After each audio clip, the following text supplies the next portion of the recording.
మీ ఎలాంటి వ్యాపార ప్రకటనలకైనా వెంటనే మా ఛానల్ సంప్రదించండి. ప్రేక్షకులందరికీ నమస్కారం. ఈరోజు మన స్టూడియోలో ప్రముఖ ఆధ్యాత్మికవేత్త, వేదిక్ ఆస్ట్రాలజర్ గోనుగొంట్ల సురేష్ బాబు గారు ఉన్నారు. గురువుగారితో మాట్లాడేద్దాం. నమస్కారం గురుగారు. మణికంఠ గారు నమస్కారం అండి. గురుగారు, శ్రావణ మాసం విశేషంగా ఈ ఆగస్టు నెలలో సింహరాశి వారి పరిస్థితి ఏ విధంగా ఉండబోతుంది, ఎలాంటి పరిస్థితులు ఎదురయ్యే అవకాశాలు కనిపిస్తున్నాయి, ఓవరాల్గా ఎలాంటి జాగ్రత్తలు పరిహారాలు తీసుకుంటే బాగుంటుందంటారు? సో మనం కనుక సింహరాశి కనుక చూసుకుంటే ఇందులో ఫస్ట్ మఖ 1, 2, 3, 4 పాదాలు, పుబ్బ 1, 2, 3, 4 పాదాలు, ఉత్తర ఫస్ట్ పాదం అంతా కలిపేసి మనకి సింహరాశిలో ఉంటారండి. పేరు బలం కనుక మనం చూసుకుంటే వీళ్ళకి మా, మీ, ము, మే, మో, టా, టీ, టు, టే అన్న అక్షరాలంతా కూడాను మనకి ఈ సింహరాశిలో ఉంటారు.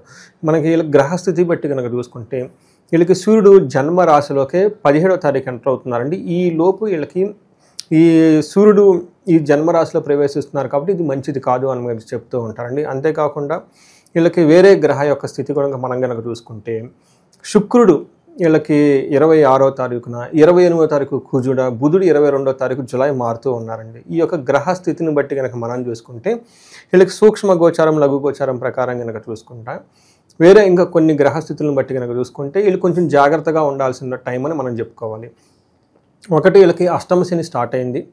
కొంతమంది ఆల్రెడీ నాకు ఇందాక చెప్పుకున్న నక్షత్రాల వాళ్ళు ఫోన్ చేస్తూ ఉన్నారు. వైఫ్ అండ్ హస్బెండ్ మధ్య సరిగ్గా ఆల్రెడీ గొడవలు స్టార్ట్ అయిపోయినాయి. బిజినెస్ పార్ట్నర్స్ మధ్య గొడవ, కొంతమందికి ధనం పోగొట్టుకోవటం, ఇవన్నీ నాకు ఆల్రెడీ కాల్స్ వస్తూ ఉన్నాయి. ఇది రియల్ టైంలో కనుక కాల్స్ డేటా చూస్తే నాకు ఎలా ఉందనేది. తర్వాత ఇది కారణం ఏంటంటే అష్టమ శని ఆల్రెడీ స్టార్ట్ అయింది. ఇందులోనూ గ్రహస్థితి ఇప్పుడున్న స్థితి కూడా వీళ్ళకి మంచిది కాదు. అందులోని సూర్యుడు, కుజుడు కూడా వీళ్ళకి అనుకూలంగా లేరు. గురువు మొన్నటిదాకా కొంచెం అనుకూలంగా ఉన్నారు. ఇప్పుడు మనకి విపరీత వేద ఉండటం వల్ల గురువు కూడాను వీళ్ళు 11th హౌస్లో ఉన్న అంత ఉపయోగకరమైన పరిస్థితుల్లో లేరు. కొంచెం జాగ్రత్తగా ఉండాల్సిన టైం అని అందరూ గమనించుకోవాలి. పర్టికులర్గా వీళ్ళకి జూలై 15th నుంచి అంటే ఇప్పుడు జరుగుతూ ఉంది. తర్వాత అక్కడ నుంచి ఆల్మోస్ట్ మనకి సెప్టెంబర్ 15th వరకు ఈ 45 days 2 months కొంచెం జాగ్రత్తగా ఉండాలి. మేజర్ గ్రహాలు వీళ్ళకి అనుకూలంగా అయితే లేవండి. మనకి ఫస్ట్ హౌస్లో సూర్యుడు ఉండటం వల్ల, లేదంటే అంతకుముందు మనం జూలై మంత్లో కూడా చెప్పుకున్నాము, వీళ్ళకి ఆగస్టు 15th నుంచి లేదంటే ఈ మధ్యలో ఎలా ఉంటుందంటే స్థాన భ్రష్టత్వం, స్థాన నాశనం, జాబులు కోల్పోయే అవకాశం ఎక్కువగా ఉంటుంది. దాంతోపాటు దేహ ఆర్తి, సతతం సంతాప, కాలతిక్రమణ భోజనం, బంధుమిత్ర సుహృద్వేష అని చెప్తూ ఉంటారు. బంధువులతో గొడవ, స్నేహితులతో గొడవ, టయానికి భోజనం చేయకపోవటం, సంతాపం కొట్టడం, హెల్త్ పరంగా కొంచెం వీక్గా ఉండే అవకాశం ఎక్కువగా ఉంటుంది. అంతేకాకుండా వీళ్ళకి భార్యతో కూడా గొడవలయ్యే అవకాశం ఎక్కువగా ఉంది. మనం కనుక ఇంకా చూసుకుంటే వీళ్ళకి కుజుడు 2వ ఇంట్లో ఉండటం వల్ల అగైన్ ఇది మంచిది కాదు అని మనం చెప్తారనమాట. కుజుడు 5th హౌస్ని చూస్తూ, 9th హౌస్ని చూస్తూ 2nd హౌస్లో ఉండి ఇది అంత మంచిది కాదు. వీళ్ళకి ఈ టైంలో ఏమవుతుందంటే అసత్వం, సతతం క్లేశం, సర్వకార్య వినాశనం, సదా దుర్జన సంపర్క భీతి అని చెప్తారు. అంటే ఈ టైంలో వీళ్ళు చెడు సమాసాలు పెట్టుకోవటం, వాళ్ళ ద్వారా మళ్ళీ వీళ్ళకి అవమానాలు రావటం, తర్వాత ఎప్పుడు దుర్జన సేవ, వీళ్ళు బ్యాడ్ కంపెనీ దగ్గరికి వెళ్ళటం, ఏదైనా పని చేస్తే అందులో కార్యనాశనం కావటం, అసత్వం, అంతేకాకుండా కొంచెము అవమానంగా ఫీల్ అయ్యే అవకాశాలు, భయంగా గొలిపే సంఘటనలు ఎక్కువ జరిగే అవకాశం ఎక్కువగా ఉంది. అంటే వీళ్ళకి సూర్యుడు, కుజుడు ఇద్దరు ఎవరు అనుకూలంగా లేరు కాబట్టి కొంచెం జాగ్రత్తగా ఉండాలి. అయితే కొంత వీళ్ళకి శుక్రుడు 11th హౌస్లో ఉండి బాగా బెనిఫిట్ చేస్తూ ఉన్నారు. శుక్రుడు 11th హౌస్లో ఉండటం వల్ల పుష్టిం కాంతిం తదా కీర్తి, ఇష్టసిద్ధి కార్య సాధనం, క్షీరాన్న భోజనం, కుర్య శుక్ర ఏకాదశి అని చెప్తూ ఉంటారు. 11వ ఇంట్లో కనుక శుక్రుడు ఉండటం వల్ల శారీరకంగా చాలా పుష్టిగా ఉంటారు, కాంతివంతంగా ఉంటారు. తర్వాత అనుకున్న పనుల్లో ఏదో ఒక విధంగా కార్యసిద్ధి అయితే ఉంటుంది. తర్వాత మంచి భోజనం అవన్నీ చేసేసి ఓవరాల్గా కొంచెం బాగుంటారు మనం చెప్పొచ్చు. పిల్లల విషయంలో కొంచెం జాగ్రత్తగా ఉండాలి. మనం ఓవరాల్గా ఏ ప్రకారంగా చూసుకున్నా సింహరాశి వాళ్ళకి అటు అష్టమ శని ఉన్నా కానీ గురుడు సరిగా యోగ్యతను ఇవ్వకపోవటము, తర్వాత సూర్యుడు, మంగళుడు ఇద్దరు కూడా వీళ్ళకి అనుకూలంగా లేకపోవడంతో ఒక శుక్రుడు, బుధుడు కొన్ని మాత్రమే అనుకూలంగా ఉన్నాయి కాబట్టి కొంచెం జాగ్రత్తగా ఉండాలి. వీళ్ళకి మనకి ఇద్దరం కాంబినేషన్లో సింహరాశి ఇందాక కూడా ఎవరో చేశారు నాకు కార్లో వచ్చేటప్పుడు, వాడు బాధలంగా నాకు అర్థమైపోయింది వీళ్ళు సింహరాశి అనుకొని చెప్పేసి వెంటనే అడిగాను నేను, ఏ రాశి మీద అంటే సింహరాశి అని చెప్పారు.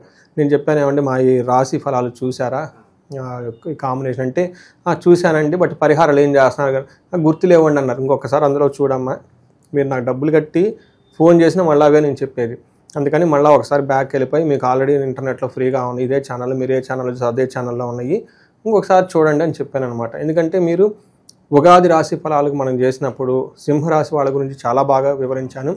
రెమెడీస్ కూడా ఫ్రీ ఆఫ్ కాస్ట్గా అందులో చెప్పుకున్నాం. ఫస్ట్ ప్రతి ఒక్కళ్ళు అది చూడండి. నేను లాస్ట్ మంత్ కూడా ఈ మాట ప్రతిసారి వాళ్ళకి చెప్తూనే ఉన్నాను. అందులో ఉన్న రెమెడీస్ చేస్తే కొంతలో కొంత వీళ్ళకి ఉపశమనం కలుగుతుందండి, ఇంత ఇబ్బంది పడరు. గురుగారు, ఈ రాశిలో విశేషంగా ఏ నక్షత్రాల వాళ్ళు ఉంటారు, వాళ్ళకి ఎలా ఉండబోతుంది మనం? ఇందులో నక్షత్రాలకు మనకి మఖ, పుబ్బ, ఉత్తర 3 నక్షత్రాలు ఉంటాయి. మఖా నక్షత్రం వాళ్ళకి కనుక చూసుకుంటే అగైన్ ఓవరాల్గా సౌఖ్యంగా కంఫర్టబుల్గా ఉంటారండి, అందులో అయితే ప్రాబ్లమే లేదు. బట్ వేరే విషయాల్లో కలహము, నాశనము, మృత్యుభయము చూపిస్తుంది. ఎక్కడో చోట గొడవ పెట్టుకుంటారు, అనుకున్న పని ఆగిపోతుంది. అనుకున్న పని ఆగిపోవడంతో వాళ్ళు వీళ్ళు అని చెప్పేసి వాళ్ళతో గొడవ పెట్టుకుంటారు. ఓవరాల్గా సిచ్యువేషన్ అంతా ఏదో పాడైపోతుందని చెప్పేసి భయపడుతూ కూర్చుంటారు. మృత్యుభయం అసలు ఉంటుందా పోతుందా, ఫ్యూచర్ ఏంటి అని ఆలోచిస్తూ కూర్చుంటారు. తర్వాత ఉత్తర ఫాల్గుని నక్షత్రం వాళ్ళకి సౌఖ్యంగా ఉంటారు, వీళ్ళు కూడా క్షేమంగా ఉంటారు. తర్వాత ఇందాక చెప్పిన విధంగా వీళ్ళకి కూడా మృత్యు భయము, కలహము, గొడవ జరుగుతూ ఉండే అవకాశం ఎక్కువగా ఉంటుంది. ఉత్తర ఫాల్గుని నక్షత్రం వాళ్ళకి వీళ్ళకి వస్త్రలాభము, క్షేమము, సౌఖ్యము చూపిస్తుంది. లాభప్రదం కూడా ఉంటుంది. అయితే వీళ్ళకి మరణము, మృత్యు భయము 2 చూపిస్తుంది. అంటే వీళ్ళు ఏదైనా కనుక పని ఇంతకుముందు చేసుంటే అది మధ్యలో ఆగిపోతుంది, దాన్ని కంప్లీట్గా వైండప్ చేసుకుని విత్డ్రా చేసుకుని వెళ్ళిపోతారు. తర్వాత వీళ్ళు భయపడుతూ ఉండే అవకాశం ఎక్కువగా ఉంటుంది. ఇది 3 నక్షత్రాలకు సంబంధించి. పూర్వ ఫాల్గుని, ఉత్తర ఫాల్గుని నక్షత్రం వాళ్ళకి పశు నాశనం అని చూపిస్తుంటుంది. అంటే వీళ్ళకి అగ్రికల్చరల్ రిలేటెడ్ ఏదైనా కనుక ఉన్న పశువులు ఉన్నా, ఇంకోటి ఉన్నా కానీ, వెహికల్స్ ఏమైనా ఉన్నా కానీ, వీళ్ళకి సపోర్ట్ ఇచ్చే సిస్టమ్ ఏదైనా ఉన్నా కానీ వాటితో ఇబ్బంది వచ్చే అవకాశం ఎక్కువగా ఉంటుంది. మఖా వాళ్ళకి, తర్వాత ఉత్తర ఫాల్గుని నక్షత్రం వాళ్ళకి హార్ట్కి సంబంధించిన పేషెంట్స్ హార్ట్ పేషెంట్స్ ఎవరైనా కనుక ఉంటే కొంచెం జాగ్రత్తగా ఉండాలి. ఎందుకంటే ఈ టైంలో వాతావరణం కూడా సరిగా లేదు కాబట్టి టయానికి జాగింగ్ చేసుకోవటం, మంచి ఫుడ్ తినటం, ఆయిల్ ఫుడ్స్ని అవాయిడ్ చేయటం, హెల్త్ జాగ్రత్తగా పెట్టుకోవాలి. ఎందుకంటే జన్మ రాశిలో సూర్యుడు ప్రవేశిస్తూ ఉంటే వాళ్ళకి హృదయానికి సంబంధించిన ప్రెషర్ ఎక్కువగా ఉంటుంది వాళ్ళకి. ఈ విషయాల్లో కొంచెం జాగ్రత్తగా ఉండాలి. సో ప్రజెంట్ కాస్త ఇబ్బందికర పరిస్థితులు కనిపిస్తున్నాయి. సో వీళ్ళకి మళ్ళీ మంచి టైం స్టార్ట్ అవ్వాలంటే ఇంకెంతకాలం పట్టవచ్చు అంటారు సుమారుగా?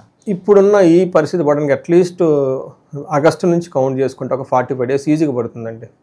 45 days తర్వాత చాలా బెటర్గా ఉంటుంది. ఈలోపు జాబులు పోయే అవకాశం, గొడవలు అయ్యే అవకాశము ఇవి ఎక్కువగా ఉంటుంది. భార్యాభర్తల సంబంధాలు ఎలా ఉండబోతున్నాయి? థర్డ్ పర్సన్ ఇంటర్ఫిరెన్స్ వల్ల ఏదన్నా ఇబ్బందులు వస్తాయి అంటారు? వీళ్ళకి చాలా మంచి క్వశ్చన్ అడిగారండి.